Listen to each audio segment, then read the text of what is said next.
Polisi menyita kembang api dan petasan yang dijual oleh pedagang pada malam Ramadan di kawasan Kota Loksmawe, Provinsi Aceh. Dalam razia mengantisipasi gangguan keamanan dan ketertiban masyarakat, sebanyak 9 kardus kembang api dan petasan disita dari 3 lapak lokasi pedagang.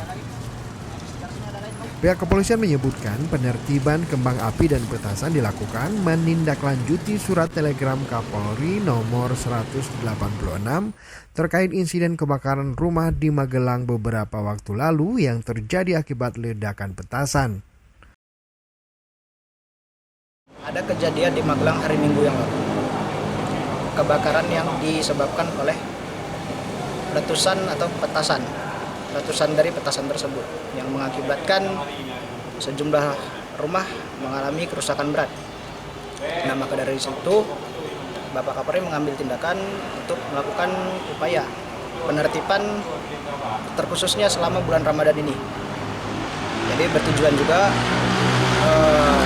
agar masyarakat lebih tertib, kemudian lebih khusyuk dalam beribadah. Penertiban kembang api dan petasan juga sebagai upaya menciptakan suasana nyaman pada malam Ramadan, terutama saat masyarakat melaksanakan ibadah sholat tarawih. Sebelumnya, pihak kepolisian juga telah mengimbau kepada pedagang terkait larangan menjual petasan dan kembang api di wilayah Kota Loksmawe. Tim Liputan Aceh Video.